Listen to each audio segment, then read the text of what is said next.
अस्सलाम वालेकुम। बिस्मिल्लाहिर्रहमानिर्रहीम। मेरा नाम डॉक्टर मोहम्मद अब्बास है और मेरा ताल्लुक़ जो है वो ज़िला चिन्योट से है। मैंने अपना MBBS 2020 में मुकम्मल किया और अल्हम्दुलिल्लाह मैंने 7 गोल्ड मेडल हासिल किए और MBBS के अंदर 80% नंबर हासिल किए। जब पिछले दिनों चिन्योट के अंदर गवर्नमेंट की जॉब्स आई थी तो मैंने उसमें अप्लाई किया, क्योंकि वहाँ जितने भी एप्लीकेंट थे तकरीबन 600 प्लस थे, तो उसमें अल्हम्दुलिल्लाह मेरा जो है वो पहले नंबर पे मेरिट था। और जब लिस्ट लगी है तो वो 37 जो एप्लीकेंट्स थे, जिन 37 लोगों की सिलेक्शन हुई है, उसके अंदर मेरा नाम नहीं आया।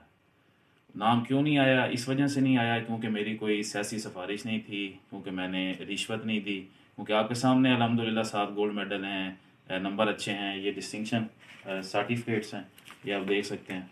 डिस्टिंक्शन सर्टिफिकेट्स अल्हम्दुलिल्लाह ये मेरे पास मौजूद हैं। लेकिन इसके बावजूद जो है वो आप देख सकते हैं मेरी सिलेक्शन नहीं की गई।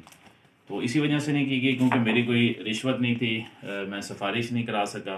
और जो लिस्ट लगी है उसके अंदर ऐसे लोग मौजूद हैं जिनका 60% से भी कम मेरिट है और जिनका MBBS 5 साल की जगह 6-7 साल में हुआ है।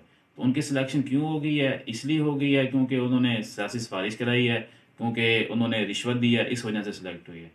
तो मैं दरख्वास्त करता हूँ वज़ीर आज़म से, वज़ीर आला साहब से और हेल्थ सेक्रेटरी से कि वो जो चिन्योट के CEO हैं और DC हैं, इनके खिलाफ एक्शन लें और इसकी तलाश करें कि ये जो मेरिट का कत्ल किया गया है, मेरिट के खिलाफ सिलेक्शन की क्यों की गई है। तो आप हमारा लाजमी साथ दें। मैं अकेला नहीं हूँ, मेरे साथ कई डॉक्टर्स ऐसे हैं, मेल डॉक्टर्स हैं, फीमेल डॉक्टर्स हैं, जिनके साथ नाइंसाफ़ी हुई है, जिनका मेरिट जो है वो टॉप 20 में था, लेकिन उनका नाम बिल्कुल लिस्ट में नहीं आया। जो 37 लोगों की लिस्ट लगी है उनमें उनका नाम नहीं आया। तो उम्मीद करता हूँ आप सब मेरा साथ देंगे और इंशाल्लाह इस जुल्म के ख़िलाफ़ हम मिल के उठेंगे। बहुत शुक्रिया।